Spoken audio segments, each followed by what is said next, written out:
सभी को नमस्कार। तो लिखते हैं एक और नई डिक्टेशन। आप लोग लिखने के लिए तैयार हैं? Ready, start. कांग्रेस में बढ़ती उथल पुथल ने उसके भविष्य को लेकर गंभीर प्रश्न खड़े कर दिए हैं। कुछ खबरों में दावा किया गया है कि कांग्रेस नेताओं ने पार्टी नेतृत्व में परिवर्तन और पारदर्शी सांगठनिक चुनावों के लिए एक पत्र लिखा है।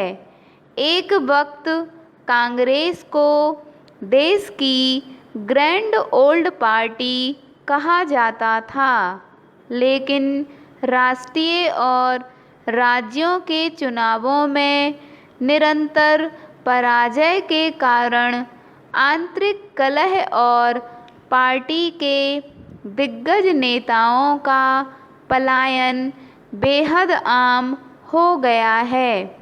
कांग्रेस में उथल-पुथल, विद्रोह और विभाजन की कहानी बहुत पुरानी है। यह सिलसिला आज़ादी के तुरंत बाद 1950 के दशक में ही शुरू हो गया था। उसके बाद से इस पार्टी में 70 बार से भी ज़्यादा विभाजन हो चुका है। देश में तमाम अन्य दलों का उभार उसी की कीमत पर हुआ है। हाल के वर्षों में कांग्रेस का संकट और गहरा गया है।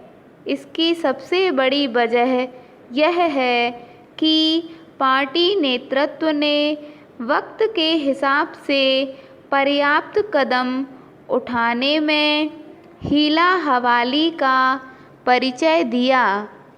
तमाम लोगों के मन में संदेह गहरा रहा है कि जब पार्टी के प्रतिभाशाली नेता ही इस डूबते जहाज से किनारा कर रहे हैं, तब कांग्रेस का अस्तित्व लंबे समय तक कायम नहीं रहेगा। भले ही कांग्रेस अपनी परेशानियों को लिए बाहरी कारणों पर कितना ही ठीकरा क्यों ना फोड़ती रहे, लेकिन कड़वी हकीकत यही है कि पार्टी आला कमान का कुप्रबंधन ही उसके गर्त में जाने का इकलौता कारण है।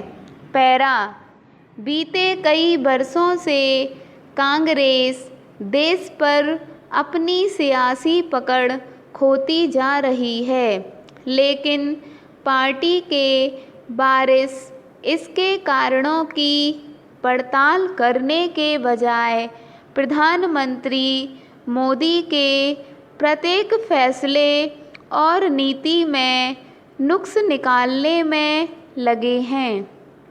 वे लगातार प्रधानमंत्री का अपमान कर रहे हैं।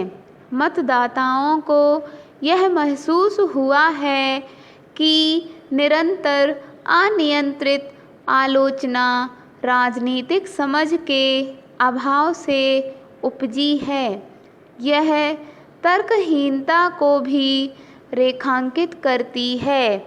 यह देखना खासा दिलचस्प है कि भाजपा सरकार की आलोचना में अन्य विपक्षी दलों ने अपनी भाषा और तेवर में आखिर कैसे बदलाव किया है। अपने शुरुआती राजनीतिक जीवन में दिल्ली के मुख्यमंत्री अरविंद केजरीवाल ने प्रधानमंत्री पर अनावश्यक हमलों की बौछार की, लेकिन अब उन्होंने इस नकारात्मक प्रवृत्ति का परित्याग कर दिया है, क्योंकि वह मतदाताओं के मन से मेल नहीं खाती। हालिया दौर में उन उनका रुख बारीकियों और संतुलन से लैस है, जिससे वह एक तार्किक विपक्षी नेता के रूप में उभरे हैं। विपक्षी नेताओं ने मोदी सरकार के विरोध को लेकर एक नई रणनीति बनाई है। स्टॉप।